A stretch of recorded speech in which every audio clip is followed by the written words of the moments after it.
The text message popped up while I was mid-sip, tasting the final gravity on our new seasonal ale. 15 years of marriage, vaporized by a glowing rectangle. My name is Alex Chen 43, head brewer at Oakhaven Craft Brewery. The brewery was quiet, just the hum of the coolers and the distant clank from David, my assistant brewer, cleaning out a mash tun. Sarah's message was short, brutal. Alex, I can't do this anymore. I've filed moved out. I'm with Mark now. I read it, then read it again. My heart felt like a lead weight dropping into my gut, but my hand was steady as I put the hydrometer down. No shouting. No throwing things. I walked over to the primary fermentation tank for the batch I'd been nursing, noted the temperature, and made a log entry. Business as usual on the outside. Inside, a Category 5 hurricane was making landfall. I finished my checks, told David to lock up, and drove home to an empty house. The silence was louder than any alarm. That night, staring at the ceiling, I knew I had to understand how this happened, every single detail. Honestly, the signs were there, subtle at first, like a batch of beer slowly going off flavor. For the last year, Sarah, who used to love hearing about new hop varieties, started calling my work your beer thing. She, a marketing manager for a local lifestyle magazine, suddenly developed a passion for wellness retreats and mindfulness, usually with her new friend Chloe, or so she said. Her phone, once casually left on the counter, was now always screened down with a new passcode she kept forgetting to give me. I'm a brewer. I notice details. It's my job to spot contamination before it ruins 1,000 gallons. So, I started my own quiet quality control. I opened a separate bank account 6 months ago, siphoning off a small portion of my brewery profit share. Not enough to raise alarms, just enough. I also moved my dad's old brewing journals and my collection of vintage beer steins, things with real history, into a climate-controlled storage unit. The night before her last girls' weekend, she gave me a quick peck on the cheek. "Have a good one," she'd said, already halfway out the door. Her eyes were distant, like she was already somewhere else. I should have pressed then, but I didn't. My gut, honed by years of trusting it with delicate yeast strains, told me this was more than just a phase. I met Sarah at a city-wide craft beer festival back in 2008. I was just starting Oakhaven, pouring samples from a tiny jockey box full of passion and hop dust. She was with a group of friends, an account executive at an ad agency then, and said she loved my IPA's assertive bitterness. She actually used the term IBUs correctly. We talked for hours about dreams, about building something real. We were married within a year. Those early days were golden. She believed in Oakhaven, even helped design our first labels. Our best moment, probably the night we finally secured the big loan to expand the brewery. We celebrated with a bottle of barley wine I'd been aging for a special occasion, sitting on the floor of our tiny apartment, planning our future. Our backgrounds were different for sure. My folks ran a small, beloved Italian bakery. Hard work and tangible creations were in my blood. Her parents were an architect and a college professor, more academic, more polished. We bought our house, a cozy craftsman near the brewery, with the first real profits from Oakhaven. It was in both our names, a symbol of our partnership. My dad passed away suddenly a few years into our marriage, a heart attack. He left me his original, tiny brewing setup, the one I first learned on. It became a showpiece in the brewery taproom. Sarah was supportive, then a rock. My mom followed him 2 years later. That was tougher. Sarah helped me through it, or so I thought. The brewery became my main focus, my legacy, a way to channel that energy. But over the last 5 years, the distance grew, slow and insidious, like a wild yeast creeping into a perfectly balanced brew. It started with small things. My long hours during peak brewing seasons, which she once understood, became a source of friction. "You always smell like hops and yeast," she'd say, not with affection anymore, but with a hint of distaste. Then came her new friends from her yoga studio, people I never met, who apparently thought running a brewery wasn't a serious career. Our conversations dwindled from shared dreams to logisticsy, who was picking up groceries, when the bills were due. The turning point, the moment I felt the true attenuation of our connection, was last year. Oakhaven won a major regional award, a huge deal for us. I called her excited from the awards dinner. Her response was lukewarm. "Oh, that's nice, honey," she said, clearly distracted. Later I found out she was at dinner with Mark, her yoga guru. I didn't confront her. I just filed it away, another data point in a growing, bitter batch of evidence. I guess I was waiting for the final gravity reading, and her text message just provided it. The text was the first domino. I knew there was more. For days, I moved like a ghost, brewing by rote. The scent of hops and boiling were a bitter counterpoint to the knot in my stomach. At night, instead of sleep, I dug. I started with our rarely used joint credit card, Sarah's go-to for household incidentals, which apparently included boutique hotel stays in wine country. Weekend trips, definitely not with Chloe. Receipts for dinners too, places I'd never heard of, two people expensive. My jaw tightened. This wasn't sloppy, this was arrogant. Then, O'Cavan's books. My brewery, my sanctuary. Sarah had pushed a brand synergy consultant months back, Mark Jenkins via Elevated Lifestyle Solutions, Vagian Voices. Zero discernible impact. Now, seeing his name, the charges felt like a deliberate infection introduced into my meticulously kept fermentation logs. Each payment, a theft. Finally, our old shared desktop. She hadn't used it in years, likely forgot what it held. In a mislabeled folder, travel itineraries. Not yoga retreats, romantic getaways with Mark. Dates, locations, flight confirmations. Side by side with the credit card statements, it painted a vivid, sickening picture. No explosion, just a slow, cold burn like a pilot light dimming. I just kept clicking. Downloading. Saving every file. Evidence. Next morning at O'Cavan, the aroma of roasting barley offered no comfort. David found me by the grain mill, lost in the rhythmic hum. "Alex, you look like you've tasted a bad final gravity sample."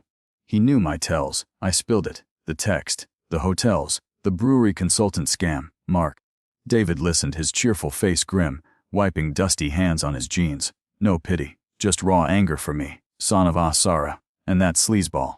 You gotta act fast, protect yourself. Protect O'Cavan. We've all poured too much heart into this place to let them drain the tanks. His blunt focus on protecting O'Cavan was a lifeline. That night, fueled by stale coffee and simmering rage, I remembered Sarah's old laptop in the study closet, her just-in-case backup. She probably figured it wiped. Big mistake, it sputtered to life. Password ironically O'Cavan Brew 2008, the year we met. Some things you don't forget. Her old Hotmail client. Still configured a digital cesspool. Flirty messages with Mark stretching back over a year. Then more explicit exchanges. Photos, plans.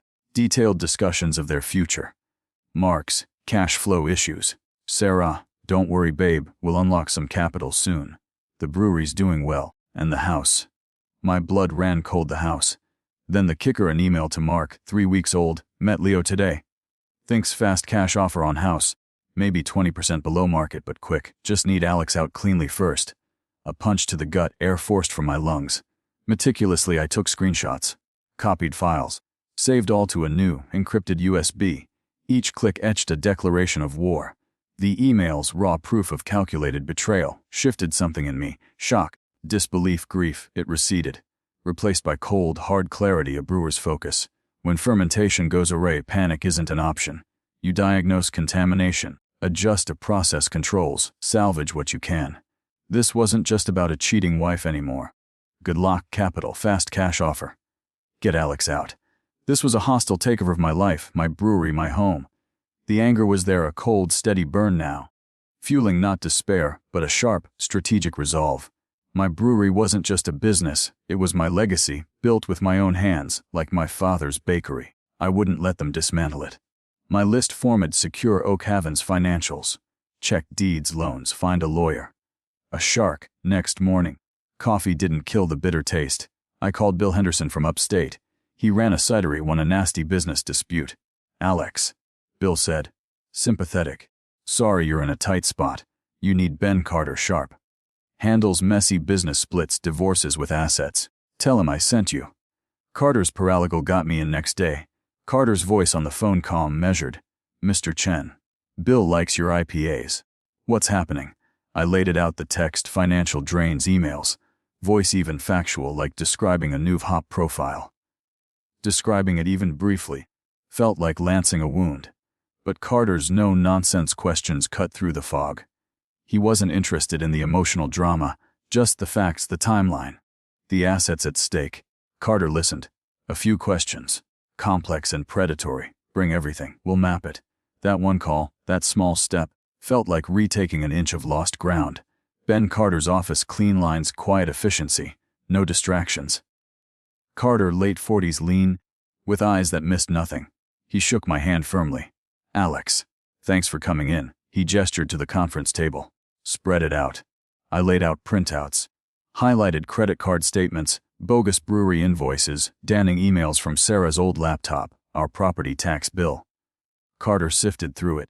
Face impassive, focus absolute, occasionally making notes or building small piles of documents. Finally, he leaned back. Okay, his voice calm but firm. The affair is one thing, he finally said.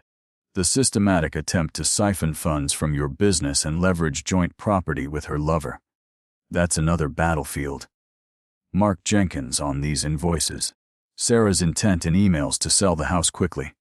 We moved decisively. His confidence was a small, steadying anchor. The Carter was a whirlwind. 48 hours later, he called me back in. Alex, we've been busy. His desk had a fresh stack of documents. Sarah opened 2 new credit cards in her name 6 months ago. He started. Maxed them out. Cash advances, high-end retail. Nothing sensible. He paused. More importantly, she initiated a home equity line of credit application 2 weeks ago. For 100,000.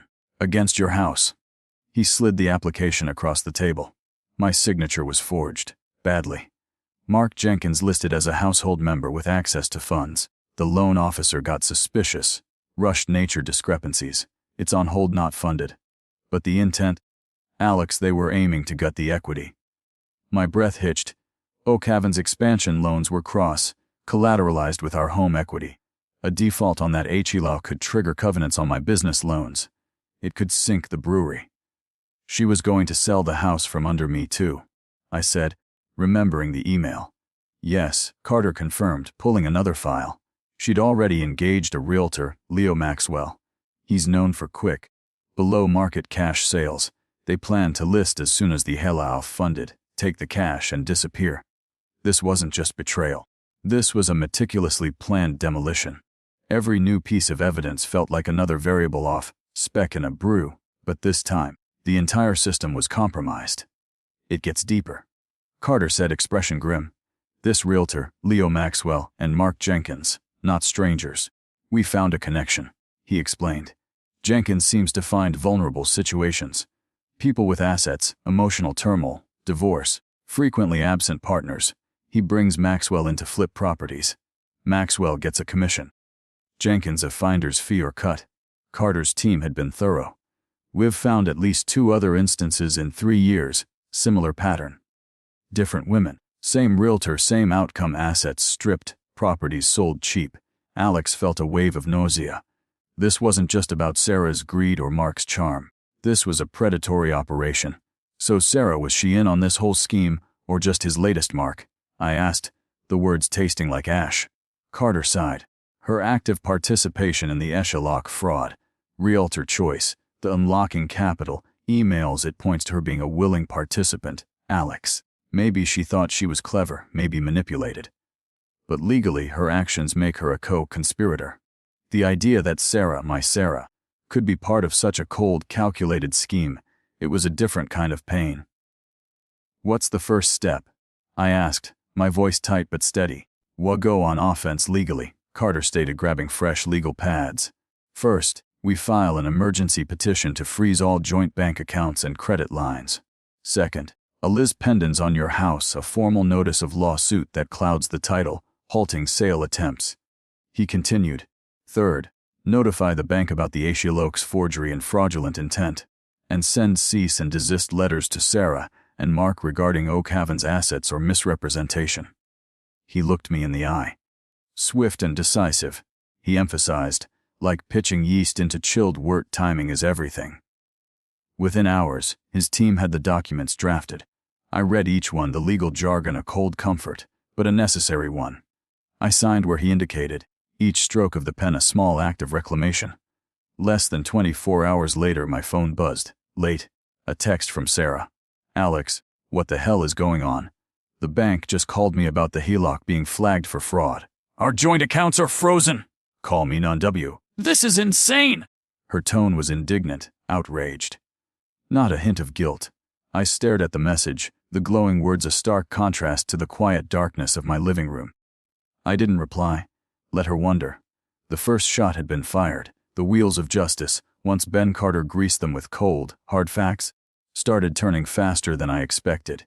He laid out the HELOC fraud, the bogus invoices siphoning funds from O'Cavan, Sarah's incriminating emails, the whole rotten mash ton, to Detective Maria Rourke with the city's Economic Crimes Unit. Rourke, sharp and no nonsense, quickly saw the pattern. She brought in Special Agent Kenji Tanaka from the state's White Collar Crime Division when the potential scale, including Leo Maxwell's property schemes, became clear. My statement, the digital evidence from Sarah's laptop, every damning piece of paper, it all went into evidence bags, the chain of custody meticulously documented. They assured me the evidence was strong, especially the blatant forgery on the loan application. For the first time in months, a sliver of something other than anger or betrayal cut through. Grim satisfaction. Carter and Agent Tanaka then cooked up a plan. We need to see them in action, discussing the sale of your house. Alex, Tanaka explained. Their words, their intent recorded. It was risky, felt like baiting a live trap, but it was the surest way. They arranged for an undercover officer, posing as a cash-rich, morally flexible investor, to approach Leo Maxwell. The officer, Minster Stone, expressed interest in a quick off-market deal for my house, my job. Stay silent. Stay away, wait. The days crawled by. It was like the long, cold lagering phase for a Pilsner, nothing to do but trust the process and hope for a clean finish. Carter called with updates. Stone made contact. Maxwell is eager. Mark Jenkins is involved in the negotiations. Every call ratcheted the tension. The call came on a Tuesday. They're meeting Stone at the house this afternoon. To finalize terms, Carter said. Rourke and Tanaka's teams are ready. Just be prepared. Alex, I couldn't be there, but Carter promised to call the second it was over. I paced my small rental, the brewery a distant thought. Hours later, my phone rang.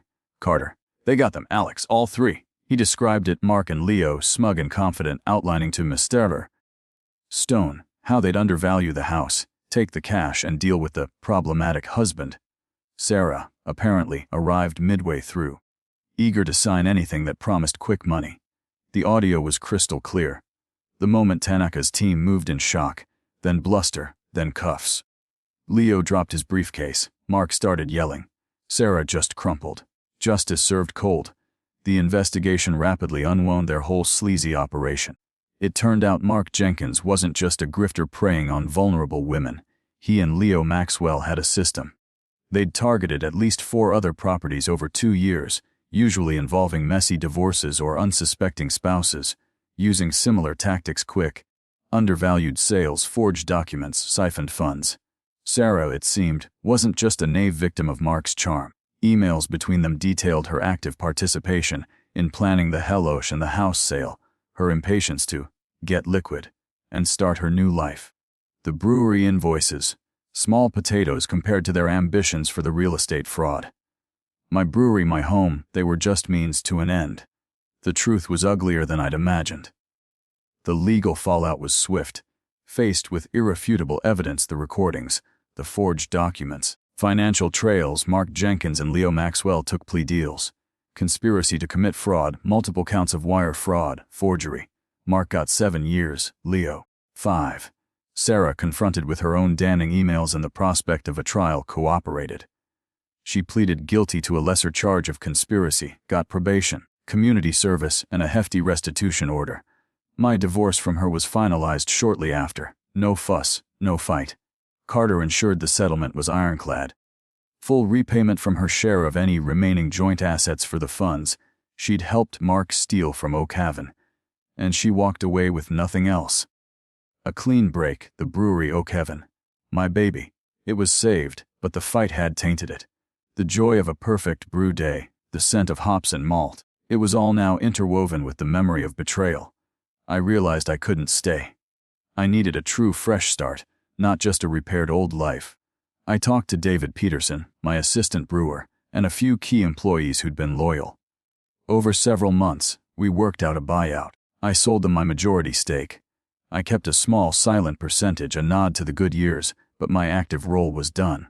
The last day, I walked through the brewhouse, touched the cool stainless steel of the fermenters, remembered the dreams Sarah and I once shared here. It wasn't bitter anymore. Just done. I packed what mattered from my old life, left the rest behind, started over. I moved north to a small coastal town in Oregon, where the Pacific winds felt clean and the craft beer scene was vibrant but less cutthroat. I found a small, defunct fish processing plant near the docks and, with the money from the Oakovan sale, began converting it.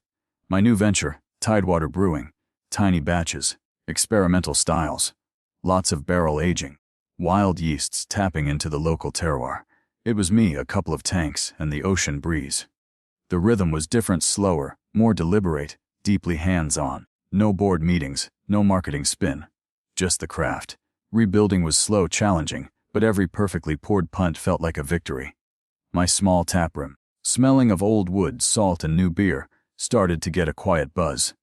About a year into Tidewater, I got an email forwarded by Ben Carter. It was from a woman in California. Her husband, a Navy officer, had been deployed when a realtor, working with a charismatic financial advisor, had tried a very similar hell and quick sale scheme on her. She'd felt lost until an investigator, connecting dots from my case, had reached out. Your willingness to fight, Mr. Chen, and the evidence your lawyer uncovered, helped create a blueprint that stopped them from losing their home, she wrote. Thank you. I read it twice.